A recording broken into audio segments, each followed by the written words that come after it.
Hey guys, welcome back to 1776 or Bust. So tonight is episode 4 of First Time Gun Buyer, and I'm pretty excited about this episode because it's going to be about platforms. And what I mean by that is two amazing platforms, the Hammerfire versus the Strikerfire.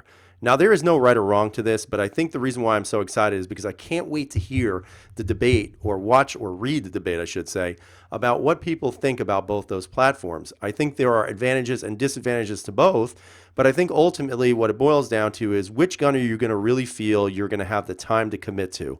You know, one may be easier than another to learn, and that is going to be, in my opinion, a definite. But it also depends on how much are you willing to commit to train with that type of firearm that you get.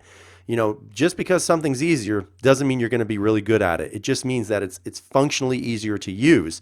But ultimately, it's going to be up to you to decide what kind of commitment you're going to make to learn the firearm. So let's go to the table. Let's take a look at the P10 and the P01 Omega and go through the advantages and disadvantages. And like I said, at the end, leave some comments down below and give those first-time gun buyers some advice that you have maybe used yourself or would be willing to give someone else. So let's go to the table and let's take a look. Okay, and we're back to the table. So one of the things you're going to notice right away, if you're not really familiar between hammer versus striker, is that you see the protruding hammer in the rear of a hammer-fired gun. So again, just to be really quick in regards to how this operates, basically as you pull the trigger, the hammer will come back, and then once you hit a certain point, the hammer will eventually drop, hitting the striker pin, which then makes the bullet go bang. Again, with your striker, what you basically have, and again, magazine loaded, gun is clear. What you basically have is you have an internal striker, basically sort of like that, but just inside. And then as the sear drops, the striker pin moves forward, and then it hits the back of the bullet going bang. So, I mean, both of them are pretty effective ways of shooting a handgun. Now, of course, there are going to be some pauses, and just so you know, both guns are clear. This one isn't even loaded. But we're going to go through this one step at a time. And again, keep in mind, guys, that if you have any input whatsoever, feel free to add it in there. You know, I'm probably going to miss some features or some things about this.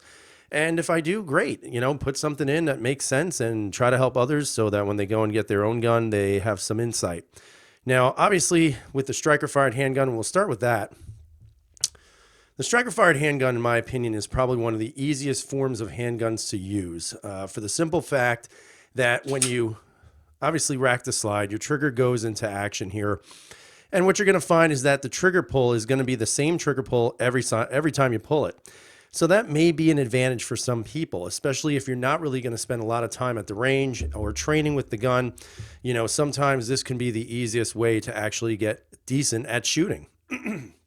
Obviously, the better the trigger, the easier it is going to be for you to really control the movement of the handgun. You know, now on the P10, you're looking at a trigger that basically goes about 4 pounds and change. And you can see I put an HB Industries trigger on here. It's a fantastic trigger. So I really like shooting with this flat face trigger, but nonetheless, what you're going to find is that when you pull that trigger, it's very easy to get that gun to stay still. So there's not a lot of movement, even when you reset the trigger. So as you shoot a gun like this, what you're going to find is you're becoming you're becoming more accurate with this type of handgun. The reason being, and excuse me, I'm a little hoarse today, but what you're going to find is that when you shoot this gun, it's just a lot easier to use it. And the reason being is because you're getting a very consistent trigger pull every single time you pull it. Now, of course, there are some people that would say, yeah, but that may be the lazy way out of really learning good control management for your trigger. And that may or may not be true. Again, everybody's going to be different. Now, of course, some people would argue, well, we live in a modern age. Why would you go back to a hammer-fired handgun when you have modern striker-fired handguns? And even they would have a point. But again, it's really going to be up to you to decide what's going to be the best situation for yourself. Now, negative-wise, with a gun like this, what you're going to find is that sometimes when something is very easy to use, that may not be the best thing. And the reason why I say that is because over time, you're going to get a little bit lazy. And what I mean by that, and again, this isn't for everybody, so don't get offended if I'm saying this, but a lot of times what you're going to find is that these triggers are getting so smooth with such good short resets that it really makes you not want to have to go out there and train so much because you feel like you're super proficient already with shooting. However, I would tell you that that may not be the truth. I mean, just because the trigger is a lot easier to manipulate and it's smooth and it's short, it doesn't necessarily mean you're becoming a good shooter. What it really does mean is that the gun is just really easy to shoot. So that may actually be a hindrance to you over a long-term period, because what happens is you really can develop some lazy habits. And sometimes when you do that, that may actually hurt you in the long run. But again, that's for you to decide. Now, I would say that probably one of the biggest negative aspects of owning a striker-fired handgun is the fact that, let's say, for example, your gun, you have it in battery, okay? You got a round in the chamber, and you go to pull the trigger. Now, let's just say you have a light primer strike. What's going to happen is you're going to have to do the whole tap, rack, and then bang. Now, some people say that that's one of the big hindrances of a striker-fired handgun, is that there is no double strike capability. So basically what that means is, let's say you pull the trigger, you get nothing. There's no strike, or I should say there's no primer, or maybe light primer. So as a result, the bullet doesn't leave the chamber. The trigger does not reset itself because the slide did not actuate yourself throwing the round out. And now you basically have a dead trigger and a dead gun. And now if it's an emergency situation, you got to tap, rack, and then bang it. In other words, bang the bullet so it heads out. Now, some people would say that's a major drawback of these, striker-fired handguns. Now, is that something that is going to happen every single time? Highly unlikely. I mean, does it happen? Sure. But anything can happen, and to sit here and say that it would never happen to you, I would say that would be silly advice, because it probably will happen at some point. But that's why training, even in those types of situations, is extremely important. And that's why I'm saying the negative side of this can just be the laziness that is inherent when you're shooting something so simple like a P10, because these are great shooting handguns and they're very simple to learn on. So let's put that to the side. So let's go to the P01 Omega. Now, many of you know on my channel, I absolutely love this handgun. It's one of my favorite handguns. My first handgun that I actually bought ever was actually a CZ-P01. And I have to say that, in my opinion, it's one of the most fantastic guns that I've ever shot. I love everything about it ergonomically. The trigger, I really enjoy the trigger, especially on the original one, but I'm really beginning to love this Omega trigger as well. Now, overall, if you decide to get a hammer-fired handgun, there's a lot of good features of this gun. There's a lot of benefits to it. There's a lot of things that you can say, may benefit you as a shooter. And I think you can't necessarily go wrong with that. However, there are always going to be the people that would say, well, it is 2018. Do you really need that hammer? So the first thing I'm going to do is I'm going to start with the positives, and probably the most obvious positive with this is that double strike capability.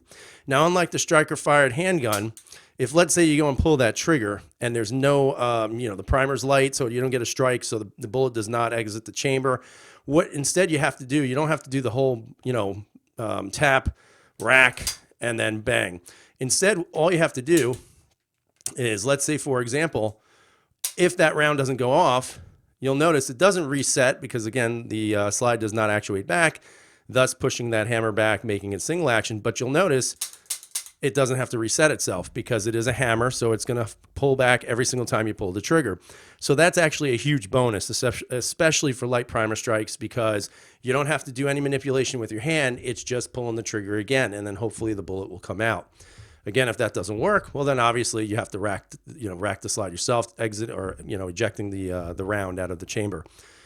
So I think that's a huge positive. Now, again, what are some other positives? I think this the biggest thing for something like this is the fact that, in my opinion, again, it's just my opinion. I'm not an expert in any way, shape, or form. However, I will tell you that, in my opinion, the double single action, or if you want to say single double action, it is probably one of the best platforms to learn on. And the reason being is not because I'm an expert shot, because I'm not, but overall, I think when you shoot a gun like this, you become a better shooter.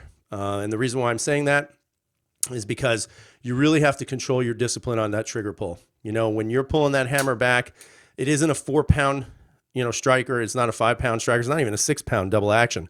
Most good double actions that you can get, and I do have the $18 Cajun Gunworks trigger or spring kit in here. So this double action right now is about 9 pounds again. And, obviously it's going to be in half cock position, but when you pull that trigger, and if you're training as hard as you can, what you're going to find is that you can really control that. And you notice that there's not a lot of gun movement when I pull that double action. Okay. So you can see there's not a lot of muzzle movement, slight movement, which is why I usually jerk the trigger to the left a little bit, but that's me. But what you're also going to notice is that when it does go back and you have that single action, look at the reset right there. And then look how light that trigger is. So you have a little take up on there and then it drops. So even though that first trigger pull is going to be a substantial 9-pound trigger pull, keep in mind that single action is about a 4-pound single action trigger. So what that really does is it gives you that long travel, or I should say that heavy travel on that first trigger pull, and then eventually it eases up on that single action. Again, one of the inherent benefits to a gun like this also is you're really getting that long, and I won't say long, but that heavier trigger pull before the hammer drops.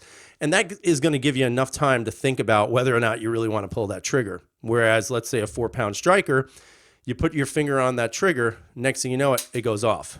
With this, it's a little bit more deliberate. And I think for some people, that's the reason why they really like these handguns. Just that kind of knowledge, knowing that if you do have to pull that trigger, you really have to think about it instead of just kind of getting nervous and pulling a 4-pound trigger. But again, training can definitely, change that for you depending on how much you train. I mean, overall, there isn't a lot of negatives to say about a double single. I would tell you that in regards to this, maybe it's the fact that you do have that heavy first trigger pull. It's not a consistent trigger pull. Once you get that double action out, then it goes back into single action every time, which is your more standard trigger pull.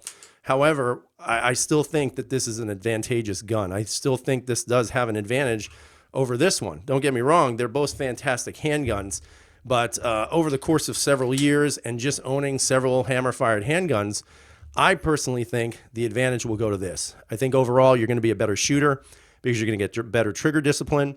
I think in regards to safe carry, again, nothing wrong with this. This is as safe to carry as this is.